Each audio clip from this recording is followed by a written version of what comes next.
Yeah, YouTube, what's going on? Jujubear here. Welcome back to the channel and welcome back to our Risk Grand Finals Best of 5 featuring Sol Invictus from the SH clan and SunsinDiary, two excellent players.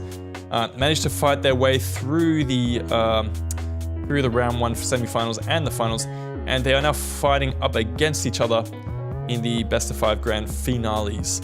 Now, if you missed the first match, we had Sol Invictus bringing the Gete and SunsinDiary bringing the Bowie Eye, and it was a normal round.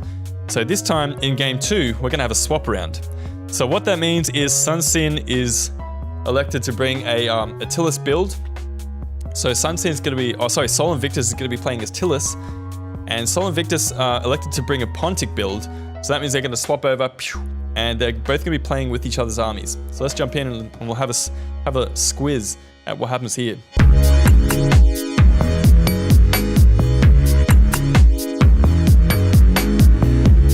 Hey, what's up? Welcome back. This is going to be the battle of Never to Center.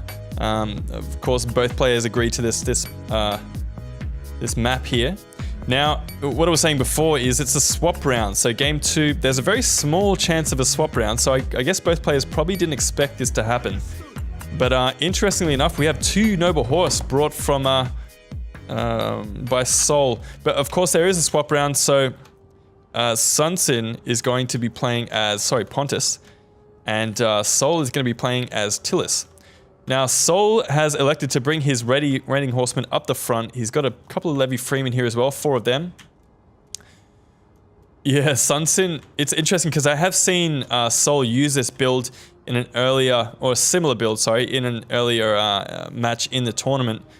So I guess he's kind of tried to emulate that win that he had against AVA Conceivable. Oh, now Ziva Conceivable, because they did change the name of the clan there.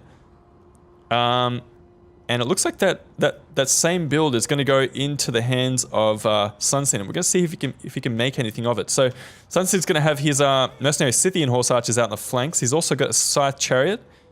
Pontic Royal Cav, Noble Blood Cav in the center, we got 4 of them, and 2 Pontic Royal Cav.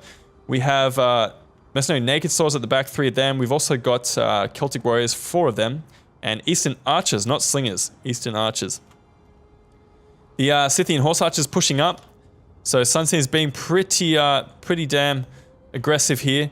The only skirmishing units that Sol has at the moment are these raiding horsemen, so definitely going to be a bit of push and shove here straight off the bat. Now you can see, interesting enough, that Sol's kind of overloading one flank of his opponent here, and that's kind of causing a few problems for Sunsin. He's trying to readjust his battle lines, but we'll see if he can really make anything of it. Nice couple of shots coming in here by these raiding horsemen, and Sol's doing an excellent job at just kind of harassing the front lines of Sunsin here, getting a couple of didn't get any kills just yet, but surely doing a lot of hit point damage with those raiding horsemen.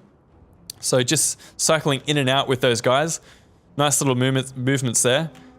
Tribal warriors also being brought by Sol. It looks like we got 4 of them, and we've also got a couple of Thracian warriors up the back, and a couple of Celtic warriors and a spear warrior.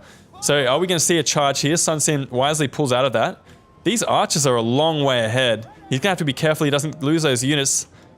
The Noble Blood Cav are going to have to turn around and defend here. Oh man, he's going to lose a Noble Horse here. The Noble Horse is going to get a nice charge into those Eastern Archers. Gets a good charge, but he elects to turn around and go after this Levy Freeman. Don't know if that's the best idea, really. Oh, sorry, after the Noble Blood Cav. Just being absolutely ganged up on. This might be an absolute pylon. We've got the Levy Freeman being thrown into the Noble Blood Cav. These Pontic Royal Cav are chasing off the raiding horsemen. Not the right target for them for sure. We got awesome charges coming in here on the Levy Freeman. Don't know if that's the best target for these Noble Blood Cav. Of course they're going to wipe them out pretty much, but very cheap units to be attacking straight off the bat. So Sunsin destroying the meat shielding units of Sol Invictus, but in the process of doing that, he has just lost his charge effectively. I guess that doesn't matter too much when you've got something like Tribal Warriors. Good charge coming in here from the Naked Swords. Didn't get Frenzy charge off though. And we've got Pontic Royal Cav coming in the flanks here. We've got a little bit of help coming in here in the form of these Noble Horse. Sunsin does change his trajectory here and goes after those Noble Horse. So we do have a an all-general fight here. Doesn't look like it's going to go too well for Sunsin though, because he doesn't really have too much support. Whereas Sol's got a lot of Raiding Horsemen and Levy Freeman coming in here. Now, we do have these... oh no, the side chariots get bogged down by the Celtic Warriors. They're not going to get killed super quick if they stick around here, but they need to get moving ASAP into the back lines. And it looks like Sunsin's just starting to do that, but they have been well and truly bogged down. These Raiding Horsemen really have to start throwing their javelins in here if they're going to get any use out of them. Sunsin's Eastern Archers just have all the time in the world to start shooting on these Oathsworn and Tribal Warriors. Didn't see the Oathsworn the first time through. Raiding Horsemen also... oh, their side chariots are actually picking up a couple of kills here. 131 so far and rising. Looks like they have been able to drag themselves through this big glob of units. And if they get into these Tribal Warriors, they can do quite a bit of damage. Getting into these Tribal Warriors now. That's the way. Getting a lot of kills. So it looks like these guys have been of some use at least. A little bit of consolation there. But in the process, it looks like Sunsin's general has died. Been taken out of the fight here by Sol's Noble Horse. Down to 33 out of 60 men. Going to charge into these Pontic Rawcav, who didn't get a charge off themselves. The Eastern Archers are just starting to feel the morale effects because the enemy general, or the general has been taken out of the fight. These Noble Blood Cav getting held down.